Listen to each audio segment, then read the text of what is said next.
Welcome back everyone to Hidden History Stories. In today's episode we're sailing to a tiny island in the Banda Sea. A speck of land so valuable it sparked a 4-year siege and changed the course of global trade. This is the story of Nutmeg, Empire, and one captain's desperate fight to hold his ground. Every story from the past holds a lesson, and this one shows how even the smallest place can tip the balance of world power. But before we begin, make sure to subscribe, like the video, and share it with anyone who loves uncovering the secrets of history. And tell me in the comments which single event do you think had the biggest impact on the modern world. Your support keeps these stories alive. Now, let's begin.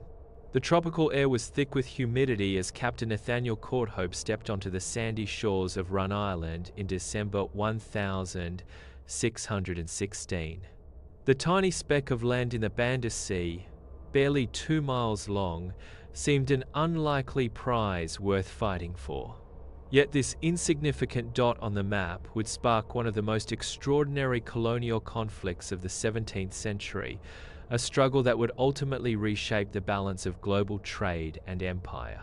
Courthope, representing the English East India Company, had arrived with just 2 small ships and 64 men to defend Run Island against the mighty Dutch East India Company. The stakes could not have been higher. These remote islands in what is now Indonesia were the only place on Earth where nutmeg grew naturally, making them more valuable per acre than any territory in the world. A single nutmeg seed could sell in London for enough money to feed a family for months. The Dutch had already conquered most of the Banda Islands through a combination of military force and strategic alliances with local rulers. Their systematic approach to controlling the spice trade had eliminated Portuguese and Spanish competition in the region. Only Run Island remained under English influence, its inhabitants having signed a treaty with the English East India Company in 1616, granting exclusive trading rights in exchange for protection. Jan Pieterszoon Coen, the ruthless Dutch Governor-General of the Dutch East Indies, viewed the English presence on Run as an intolerable challenge to Dutch supremacy. From his headquarters in Batavia, modern Jakarta, Coen commanded a formidable fleet of armed merchantmen and had already demonstrated his willingness to use extreme force to eliminate competition.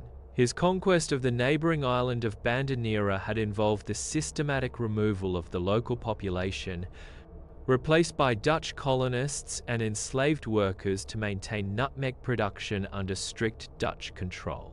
The siege of Run Island began almost immediately after Courthope's arrival. Dutch ships surrounded the island, preventing supplies from reaching the English garrison while launching periodic attacks to test the defenders' resolve. The English had constructed a small fort on the highest point of the island, mounting cannons salvaged from their ships to command the surrounding waters. Despite being vastly outnumbered, Courthope's men held their ground with remarkable determination. Life under siege tested every aspect of the defenders' resourcefulness. Fresh water became scarce during the dry season, forcing the English to collect rainwater in makeshift cisterns. Food supplies dwindled as the Dutch blockade prevented fishing boats from reaching the island. The tropical climate brought additional challenges. Diseases like malaria and dysentery weakened the garrison, while the constant humidity caused weapons to rust and gunpowder to clump.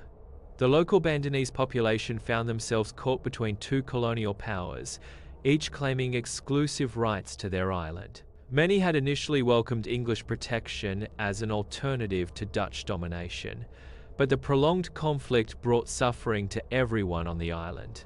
Traditional fishing and farming activities became impossible under the siege conditions, while the sound of cannon fire became a daily reminder of their precarious situation. For 4 years, this improbable standoff continued. Courthope proved to be an exceptional leader, maintaining discipline and morale among his men despite increasingly desperate circumstances. He established diplomatic relationships with other Indonesian rulers who resented Dutch expansion, creating a network of allies who provided occasional supplies and intelligence about Dutch movements. His detailed reports to the English East India Company described not only military developments but also the complex political dynamics of the Indonesian archipelago. The English garrison's survival depended on their ability to adapt to local conditions. They learned to eat tropical fruits and vegetables that had initially seemed inedible, developed techniques for preserving food in the humid climate, and established relationships with Bandanese communities that provided essential local knowledge. Some English soldiers married local women, creating families that gave them deeper stakes in defending the island. Dutch attempts to dislodge the English took various forms beyond direct military assault. They offered bribes to local chiefs, spread propaganda about English weakness, and attempted to infiltrate the garrison with spies. Coen also applied diplomatic pressure, arguing to other European powers that English presence in the Banda Islands violated previous agreements about spheres of influence in the East Indies. The conflict escalated in 1620 when a larger English fleet arrived with reinforcements and supplies. The Dutch response was swift and overwhelming. Coen dispatched his most experienced naval commanders with orders to eliminate the English presence permanently. The resulting battles demonstrated the evolution of naval warfare in the age of colonial expansion, with heavily armed merchantmen engaging in complex maneuvers among coral reefs and tropical islands. Captain Courthope's death in 1620, during a desperate attempt to break through the Dutch blockade and secure additional supplies, marked the beginning of the end for English resistance on Run Island. His leadership had been crucial to maintaining the garrison's morale and effectiveness. Without his diplomatic skills and military experience, the remaining defenders found it increasingly difficult to coordinate with local allies and maintain their defensive positions. The final assault on Run Island came in 1621, when Dutch forces overwhelmed the depleted English garrison through a coordinated land and sea attack. The surviving defenders were captured and transported to Batavia, where they faced years of imprisonment. The Dutch victory gave them complete control over nutmeg production, creating one of history's first successful monopolies on a global commodity. The consequences of the Great Nutmeg War extended far beyond the tiny Banda Islands.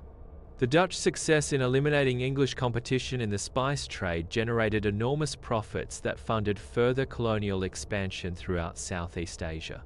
The systematic approach developed by the Dutch East India Company became a model for colonial administration that other European powers would later adopt in their own territories.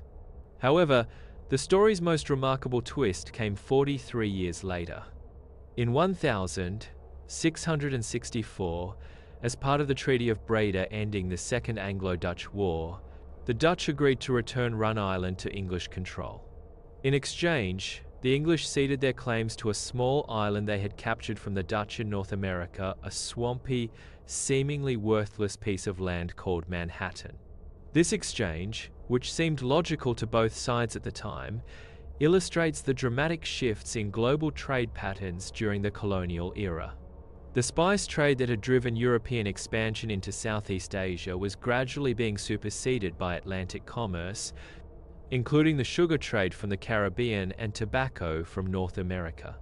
What had once seemed like the world's most valuable real estate would eventually be overshadowed by territories that appeared far less promising.